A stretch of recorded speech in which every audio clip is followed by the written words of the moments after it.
Pemirsa, rancangan Undang-Undang Tindak Pidana Kekerasan Seksual atau RUU TPKS dipastikan lanjut pada mekanisme perundang-undangan berikutnya. Dari 9 fraksi, hanya fraksi PKS yang menolak RUU TPKS dilanjutkan ke paripurna sebelum didahului pengesahan revisi KUHP. Selain itu, fraksi PKS juga ingin mengusulkan ketentuan larangan penyimpangan seksual dalam RUU TPKS.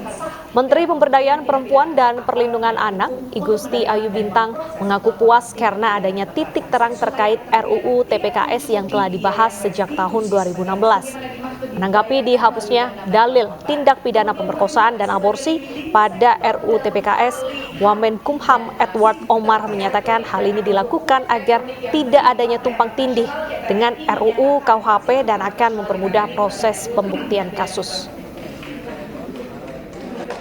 Pemerkosaan tadi kan sudah ditegaskan, saya yakin teman-teman juga sudah mendengarkannya bersama. Itu termuat dalam RKUHP nanti ya, yang nanti juga akan dikawal oleh Prof. Edi. Berarti kalau dalam pandangan Kementerian Ibu nggak masalah ya Bu ya, aborsi dimasukkan ke RKUHP dan tidak dimasukkan di TPKS begitu ya? Iya, karena ini kan supaya tidak adanya tumpang tindih ya, itu yang kita harapkan gitu kan, itu yang menjadi yang sudah kita putuskan bersama. Tapi berarti sejauh ini bisa dikatakan Kementerian Ibu puas ya Bu ya dengan sangat, karena ini kan hasil kolaborasi yang luar biasa ya antara pemerintah, DPR RI, badan legislasi, demikian juga dengan jaringan masyarakat sipil.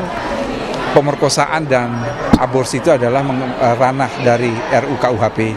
Dan sebetulnya kalau kita perhatikan dalam pasal 4 ayat 2 RUU TPKS sudah memasukkan pemerkosaan itu sebagai tindak pidana kekerasan seksual. Tetapi mengenai deliknya itu ada di dalam KUHP. Mengapa kita mengatur demikian? Karena kita berharap meskipun berbagai macam kejahatan seksual seperti perdagangan orang, kemudian kekerasan dalam rumah tangga, lalu kemudian pornografi, termasuk perkosaan dan pemaksaan aborsi, itu akan diadili dengan menggunakan hukum acara yang ada di dalam RUU TPKS ini. Nah, itu mengapa kita sengaja men-state demikian, itu untuk mempermudah proses